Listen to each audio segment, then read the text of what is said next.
Welcome to the channel. कल Bank Nifty का expiry है, तो हीरो ज़ीरो ट्रेड हम कौन से लेवल पे कर सकते हैं वो देखेंगे और इंट्राडे में कौन से लेवल इंपॉर्टेंट है वो समझेंगे। कल मैंने फिन निफ्टी के अंदर आपको हीरो ज़ीरो ट्रेड और बैंक निफ्टी में बताया था कि फिन निफ्टी में 21,700 फर्स्ट टारगेट रहेगा और 21,750 सेकंड टारगेट रहेगा। आप जाके देख सकते हो, दोनों टारगेट डन हो गए। इसलिए मैं आपको बार बार बोल रहा हूँ कि पूरा स्ट्रेटेजी समझो। मैं आपको यहाँ कॉल पुट दोनों इसलिए बता रहा हूँ कि आपको पता चले कि मार्केट जब भी रिवर्सल होता है या डाउन ट्रेड बुलिश से डाउन ट्रेंड में होता है, बेरिश होता है, तो किस तरह से आपको वह समझ आएगा। अभी बैंक निफ्टी का आप देखो एग्जैक्टली यहाँ मैं जो आपको बार बार बता रहा था, जैसे ही इस कैंडल का हाई ब्रेक करे हमें सी के साइड अपॉर्चुनिटी देखना है। लेकिन अगर बाई चांस बड़ा गैप अप खुल गया या गैप डाउन हो गया तो किस तरह से ट्रेड करना है, उसके लिए वीडियो के अंदर मैं थोड़ा सा आपको गाइडेंस देने के लिए ट्राई कर रहा हूं। तो हो सकता है कि आपको थोड़ा लंबा लगे या समझना है तो दो बार देखो, ताकि आपको और अच्छे से सब लेवल समझ आ जाएगी। आज बैंक निफ्टी ने ये लाइफ टाइम हाई क्रॉस कर लिया और एग्जैक्टली इस तरह से डोजी कैंडल बनाया। तो पिछले वीडियो में आप कोई किसी भी जगह आप देख सकते हो, मैं आपको बार बार बता रहा हूँ डोजी का मतलब क्या है। ये समझो कि अगर सेलर है तो नीचे लेके आए, फिर यहाँ से बायर आए तो अपर साइड लेके गए, फिर यहाँ बीच में आके क्लोजिंग हो गया। तो ना तो यहाँ सी साइड कोई अच्छे से ट्रेड कर पाया, पोजीशन लेके जा सका, ना पी के साइड। तो ही मार्केट यहाँ बीच में क्लोजिंग होता है कि यहाँ सेलर ने ट्राई कर लिया, अपर साइड बायर ने ट्राई कर लिया और एकदम यहाँ बीच में अभी क्लोजिंग आया है। तो अभी हम इसके वनडे कैंडल के अंदर कुछ डिसीजन नहीं ले पा रहे, तो अभी हम 15 मिनट चार्ट में जाके देख रहे हैं कि एग्जैक्टली हमें कौन से लेवल पे ट्रेड करना चाहिए। अभी का क्लोजिंग देखो 48,730, ठीक है, और 148.85 यानी कि 0.31% अपर साइड क्लोज है। यहाँ आप देखो तो थोड़ा सा यहाँ जूम करके देखो तो आपको समझ आ जाएगा कि किस तरह से अभी ट्रेंड चल रहा है।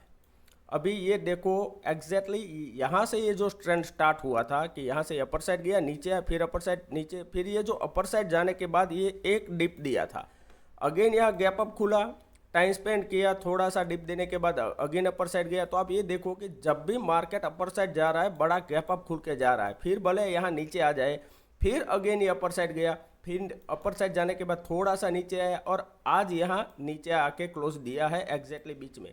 तो यहाँ से थोड़ा सा आप देखो तो यहाँ तक मार्केट आ सकता है 48,200 से लेके 48,100 के बीच में यहाँ आने की प्रोबेबिलिटी है। लेकिन वो किस तरह से हमें पुट के साइड अगर एंट्री लेना है तो कौन से लेवल पे किस टाइम पे करना है वो समझ लेते हैं।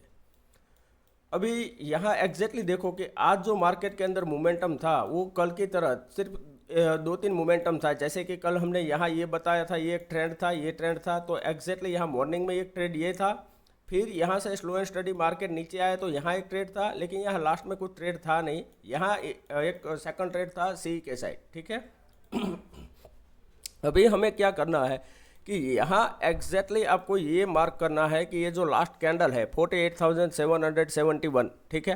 तो हमें यहाँ बहुत कम स्टॉप लॉस से अगर ट्रेड करना है तो सबसे पहले ये समझो, अगर मार्केट यहाँ फ्लैट ओपन हुआ और 48,800 लेवल क्रॉस कर रहा है, ठीक है, क्योंकि यहाँ आपको क्लोजिंग अभी दिखा रहा है 48,730, तो यहाँ से 70-80 पॉइंट अपर साइड जाए, ठीक है। तो फिर अपर साइड जाने के बाद थोड़ा रिट्रेस हो, फिर अगर ये अपर साइड जा रहा है या फिर इस तरह का कोई ग्रीन अच्छा कैंडल 5 मिनट टाइम फ्रेम में या 15 मिनट टाइम फ्रेम में बन रहा है, तो वो कैंडल के क्लोज होने के बाद आपको सी के साइड ट्रेड करना है। अदरवाइज ये ट्रेड इग्नोर कर दो। कल एक्सपायरी है तो प्रीमियम बहुत तेज़ी से डाउन हो गए, अप्स एंड डाउन होगा, तो एटलीस्ट आपका बड़ा एसएल नहीं होना चाहिए। टारगेट भले आप बड़ा रख के कोई भी ट्रेड करो, लेकिन एटलीस्ट आपका एसएल बहुत हो सके उतना छोटे से छोटा होना चाहिए। 20 से 30 पॉइंट से ज़्यादा आपका एसएल नहीं होना चाहिए। तो यहाँ इस तरह से आपको ये 50-60 पॉइंट अगर प्लस माइनस खुला और इस तरह से मोमेंटम कर रहा है तो सी के साइड ट्रेड करना है। अगर मान लो कि मान लो कि 10 बजे या 11 बजे यहाँ कहीं मार्केट खुला तो यहाँ से ये नीचे आ रहा है तो पी के साइड ट्रेड कर सकते हैं, लेकिन यहाँ बहुत फास्ट एंट्री एग्जिट करना पड़ेगा। 20 से 30 पॉइंट का स्टॉप लॉस होना चाहिए और 40 से लेके 60-80 पॉइंट का स्टॉप लॉस टारगेट के लिए आपको ट्रेड करना चाहिए। बड़ा टारगेट के लिए मत सोचो, क्योंकि हो सकता है कि ये जो एरिया है यहाँ से मार्केट अपर साइड गया था, कल यहाँ इसी एरिया से सपोर्ट लेके अपर साइड गया था, आज भी इसी एरिया के आसपास से सपोर्ट लेके अपर साइड गया है। तो ये लगातार ये सपोर्ट टेस्ट हो चुका है। तो अगर कल बाई चांस यहाँ मार्केट ओपन हो और नीचे आए तो जब भी ये कैंडल का लो यानी कि 48,600 ये लो कभी भी ब्रेक करे तो यहाँ से हम पी के साथ ट्रेड कर सकते हैं और 20 से 30 पॉइंट का स्टॉप लॉस होना चाहिए और यहाँ आपका टारगेट हो सकता है 60, 80 और 100 तक का। यहाँ टारगेट आप आराम से स्टॉप लॉस को ट्रेल करके ले सकते हो। अगर बाई चांस मान लो कि मार्केट डायरेक्टली गैप अप खुलता है, डायरेक्ट खुलता है 48,900 के अबोव यहाँ कहीं, तो आप खुद सोचो कि यहाँ डाउन साइड सपोर्ट के अंदर 100 पॉइंट होगा, अपर साइड रेसिस्टेंस के अंदर 100 पॉइंट होगा। तो ये ट्रेड आप खुलते ही मार्केट खुलते ही ओपन होते ही ट्रेड ना करें, इग्नोर कर दो। सबसे पहले ये देखो कि मार्केट यहाँ इतना गैप अप खुलने के बाद अगर ये 1 मिनट सस्टेन करता है, 5 मिनट कैंडल इस तरह से बना रहा है, फिर ये थोड़ा रिट्रेस होने के बाद अगर अपर साइड ये 48,950 का लेवल क्रॉस कर रहा है, तो ही हम सी के साइड ट्रेड कर सकते हैं। 20 से 30 पॉइंट का स्टॉप लॉस, अगेन उससे ज़्यादा यहाँ ट्रेड करने की मॉर्निंग में ज़रूरत नहीं है। अगर मार्केट के अंदर मोमेंटम है और मार्केट मोमेंटम होने वाला है, तो यहीं से ये अपर साइड चला जाएगा, यहाँ ज़्यादा देर तक यहाँ ट्रेड नहीं कर पाएगा। अगर बाई चांस मान लो कि यहाँ मार्केट गैप अप खुला और डायरेक्ट नीचे आ गया, तो यहाँ ट्रेड तो खो ही नहीं सकता, तो ये वॉलेटिलिटी एरिया हो जाएगा, क्योंकि यहाँ सभी ने कॉल शॉर्ट किए होंगे, यहाँ सभी ने पुट शॉर्ट किए होंगे। तो जब तक इस रेंज में है मार्केट, यहाँ कुछ आपको बड़ा टारगेट मिल नहीं सकता है, ठीक है। और एक पॉइंट है, मान लो कि अगर मार्केट गैप डाउन खुल रहा है 48,600 डायरेक्ट यहाँ किसी एरिया में ओपन हो रहा है, तो यहाँ सिर्फ 1 मिनट आपको वेट करना है। अगर आपने यहाँ 1 मिनट वेट किया और मार्केट यहाँ से डायरेक्टली नीचे आना स्टार्ट करता है, ये सभी लेवल ब्रेक करना स्टार्ट कर देता है, तो हम पी के साथ ट्रेड कर सकते हैं। अगेन 20 से 30 पॉइंट का स्टॉप लॉस होगा हमारा, 60 से लेके 80 और 100 पॉइंट का यहाँ से हमारे टारगेट हो सकता है।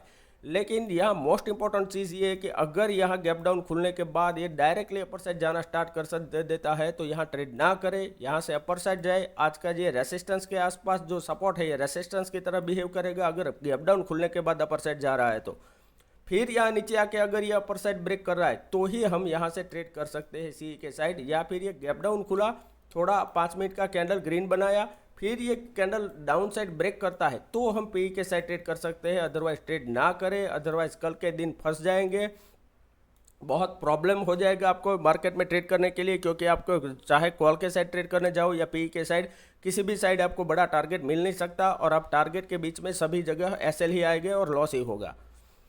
अभी हीरो जीरो ट्रेड आप समझ लो कि यहाँ 2 पॉइंट मोस्ट इंपॉर्टेंट है। यहाँ से ये देखो, यहाँ से ये फर्स्ट सेलिंग आया था और यह सेकंड पॉइंट ये है, और यहाँ भी ये फर्स्ट और सेकंड ये पूरा एरिया है। तो यहाँ ये दोनों पॉइंट है, ये मोस्ट इंपॉर्टेंट है। एक है 48,800, दूसरा पॉइंट है आप देखो 48,600, ठीक है। यहाँ 500 है, लेकिन यहाँ तक हम देखते हैं ताकि हम और अच्छे से यहाँ कम से कम स्टॉप लॉस से ट्रेड कर पाए।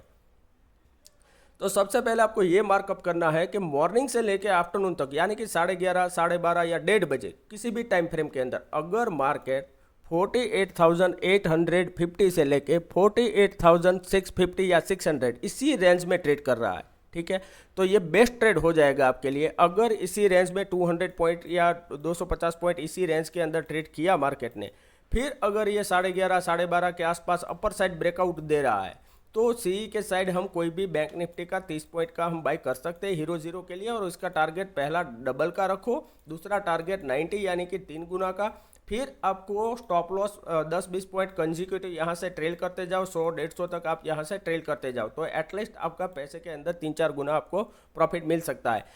और बाई चांस मान लो कि मार्केट अगर इसी रेंज में घूमा 48,700 से लेके 48,600 या 550 या फिर 500 तक भी चला गया और इसी रेंज में ट्रेड कर रहा है, तो जब भी मार्केट 48,600 या 48,500 का लेवल ब्रेकडाउन करे 11:30 या 12:30 के आसपास, जैसे कि किस तरह से यहाँ ये देखो, ये एक सेलिंग आया, फिर ये रेंज बनाया, यहाँ से एक सेलिंग आया, अपर साइड गया, यहाँ एक रेंज बनाया, फिर ये सेलिंग आया। तो यहाँ जब भी इस तरह से रेंज बनाए फिर ये ब्रेकडाउन करने जा रहा हो, उसी टाइम के अंदर 11:30, 12:30 या 1:30 बजे मैक्स टू मैक्स, तो इसी एरिया के हम पी के साइड ट्रेड कर सकते हैं। बैंक निफ्टी में कोई भी 30 पॉइंट का बैंक निफ्टी का प्रीमियम हम बाई कर सकते हैं, और उसका टारगेट 60, 90 और 120 तक तो मिनिमम हमें रखना ही चाहिए, और स्टॉप लॉस ट्रेल करते जाइए।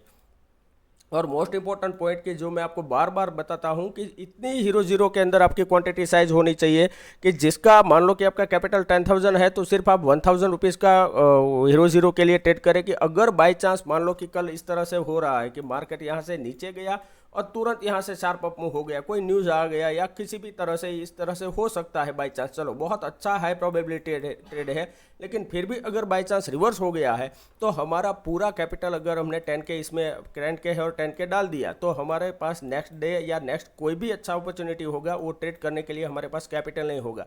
तो ये कसिनो की तरह ट्रेड ना करें, ओनली 10% या 30% या मैक्स टू मैक्स 20-30% का ही यहाँ से रिस्क लेना चाहिए। ऐसे कोई भी ट्रेड हो, चाहे जितना अच्छा प्रोबेबिलिटी ट्रेड आपको दिखे, ठीक है, तो पूरा कैपिटल डाल के कभी ट्रेड मत करो। चाहे कैसा भी टेलीग्राम के अंदर कहीं पर भी आपको ट्रेड मिल जाए तो अपना थोड़ा सा लॉजिक लगाने के बाद ही ट्रेड करो, तो आपका एक्सपीरियंस डे बाय डे आपका इंप्रूव होगा, तो उससे आपको साइकोलॉजी आपका इंप्रूव होगा और उससे आपका ट्रेडिंग स्टाइल बहुत इंप्रूवमेंट होगा ही। जो भी ट्रेड्स है ये जस्ट मैं आपको एजुकेशनल पर्पस समझा रहा हूँ और दे रहा हूँ, मेरा कोई आपको रिकमेंडेशन नहीं है। जो भी ट्रेड होते हैं तो रिस्की ट्रेड होते हैं, तो आप ट्रेड करने से पहले अपने फाइनेंशियल एडवाइजर से एडवाइस लेने के बाद ही ट्रेड करें। वीडियो अच्छा लगा है तो प्लीज़ लाइक कीजिए, शेयर कीजिए, कमेंट कीजिए ताकि और अच्छे से आपके लिए वीडियो बनाते रहे। Thank you very much.